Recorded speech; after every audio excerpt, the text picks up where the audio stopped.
揮，教學樓亦都顯得非常安靜。透過大門嘅透明玻璃望入去，可以見到滑梯前方已經圍起咗警戒線，入邊空無一人。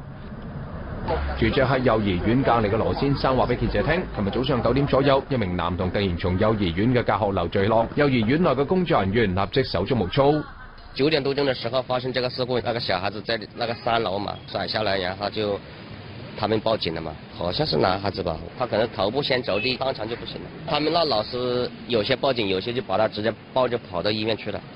而負責呢個路段嘅車輛協管員話俾記者聽，事發之後，一名保安抱住一名男童，心急如焚咁往醫院方向跑過去。我睇到個保安抱住個小朋友啫，打橫抱啦，咁啊個頭啊浸住隻手咁啊，有隻手打過後，應該係昏迷狀態，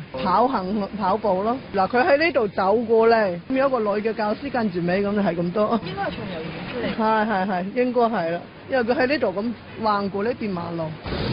咁啱先就有知情街坊向記者透露話，當時嗰名小朋友呢就係從呢一個幼兒園大樓嘅呢個3樓嘅走廊跌咗落嚟啊，隨後呢就跌咗落2樓嘅呢個帳篷位置，經過反彈之後呢，再直接跌咗落1樓嘅呢個地面㗎。咁記者而家喺現場觀察到啊，呢一個幼兒園嘅大樓每一層樓呢都有安裝呢一個欄杆㗎，而呢一個圍牆同埋欄杆嘅呢個高度加埋呢，足足都有1米幾咁高㗎。咁按正常嘅情況之下呢，一個幼兒園嘅小朋友呢係冇可能咧輕易從呢一個走廊上面跌落嚟㗎。咁究竟當時發生咩事呢？記者而家就嘗試入去了解情況㗎。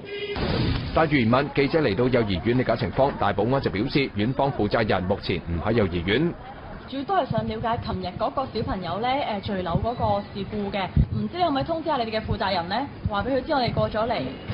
佢一早未翻嚟，老師動議就立即唔翻嚟。